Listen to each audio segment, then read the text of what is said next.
Hello, my name is Heidi Lacey Olive, and um, I am on a journey to heal my body and kind of move into a place of overall wellness in every part of my life. And I'm just going to be sharing with you guys parts of my journey. And as you can see, I have super short hair.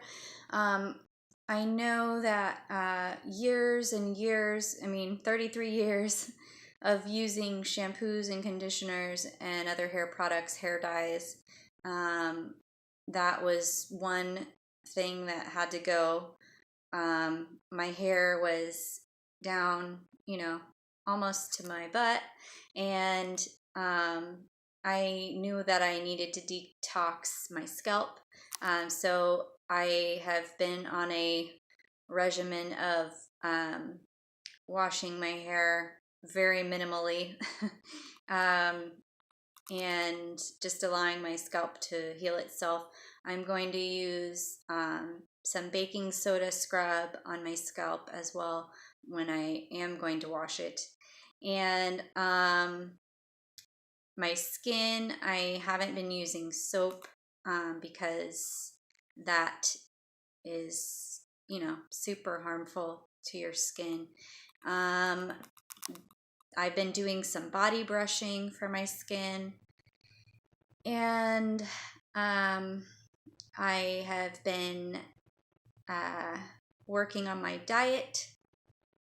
As far as that goes, yesterday was my first liquid fast day, and I had cranberry juice only because I was out somewhere and I wouldn't normally drink a bottled juice, but I had a cranberry juice. I had a green juice made at home with kale and spinach and cucumber and celery and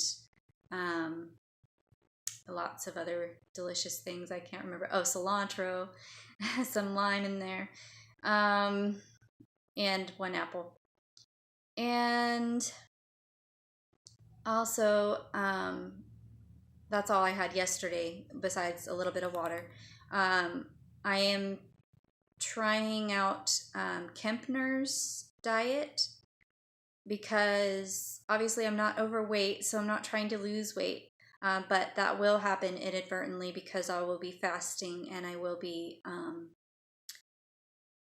in the process of healing my body. So Kempner's diet is basically a starch diet, but I'm taking the extreme side, the strict Kempner's diet, which is rice and fruit with minimal vegetables. And the reason that I'm doing that is because I am working on healing myself of glomerulonephritis. I started showing symptoms when I was probably 11 years old, and no doctor could diagnose me. I heard that I was bulimic because every time I ate I would throw up. I heard that I was anorexic because I didn't want to eat because every time I ate I threw up. My body was literally telling me to fast.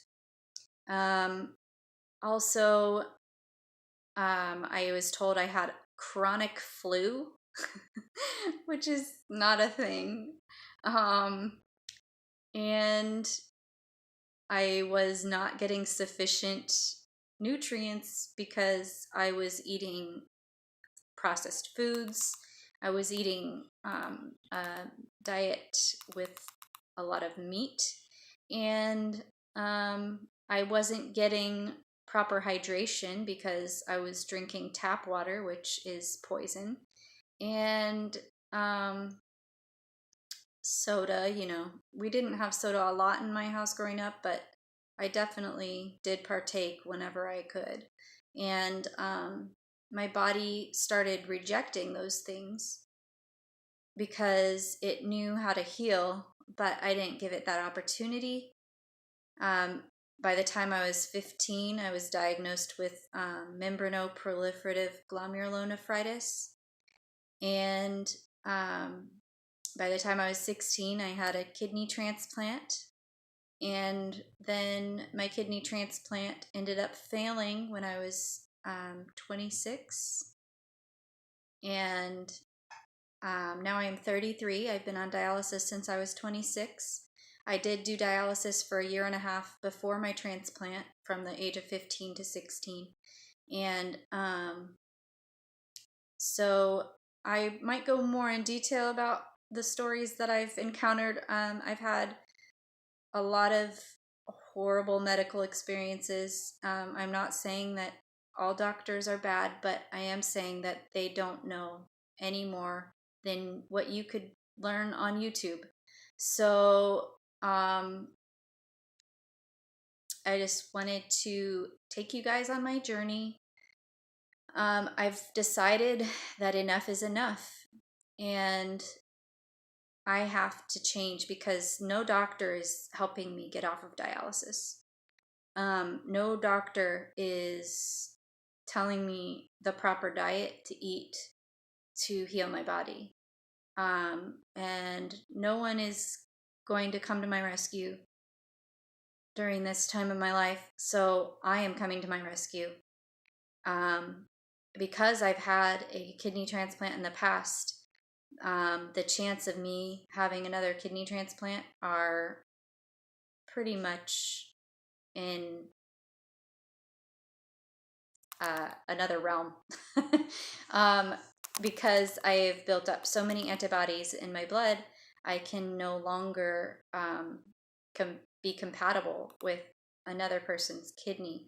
So I've been on the transplant list for the last 6 years, and I've gotten some false alarms. Probably about 2 times a year I get a false alarm saying, we have a kidney for you. And then they go back and say, oh, never mind, you have too many antibodies. And the truth is that having a kidney transplant is not a solution, because your quality of life is way better than being on dialysis, but your quality of life is severely impaired by the fact that you have to be on serious medications for the rest of your kidney's life. And the average that a kidney lasts, I guess, is 7 years, 7 to 15 years or something like that. So my 10-year mark was pretty much normal for most transplant patients. And so is it worth it to slice your body open with a 13-inch scar plus the other scars that you have to have for different tubes and things like that during your healing process? Is it worth it to take toxic chemical medications into your body every single day for the rest of the time you have that kidney? Is it worth it to,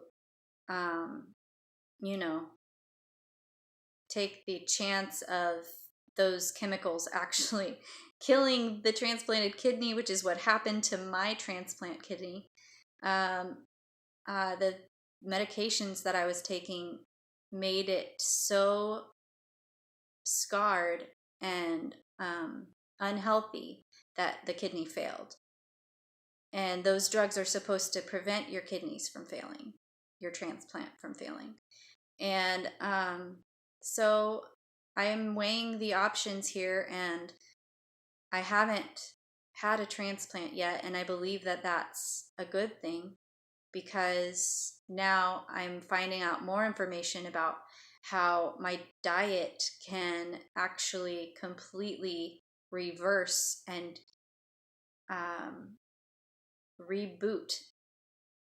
reverse my kidney disease and reboot my kidneys.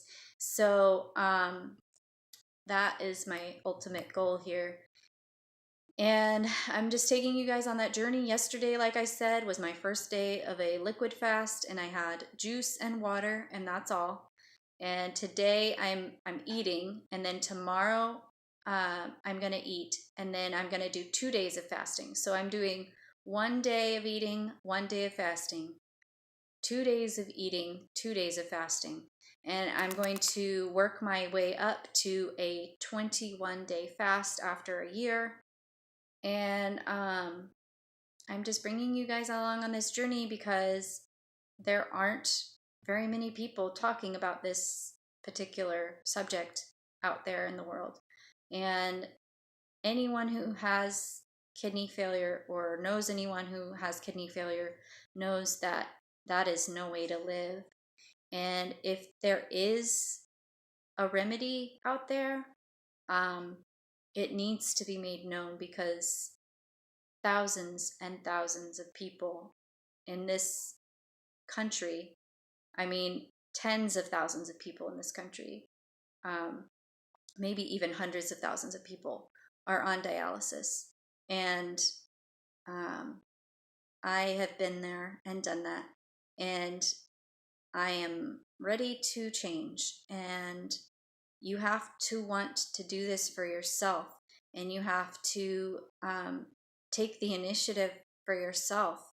I have done years and years of research on this subject. And I am just now taking my first steps because I've come to a point where no one else is going to do this for me. And I realize that. And that's how I got to this point of knowing that I have to do this for me because no one else will do it. And I have a lot of help. I have a lot of support. And I hope that you guys have a lot of help and support. I want to be that for you guys. So that's why I'm doing this. And this is just the introduction. I'm going to be making videos all throughout the process. So I hope that you'll join me, and I hope that you gain some knowledge from this, and I hope that you take initiative for yourself as well. Thank you for watching.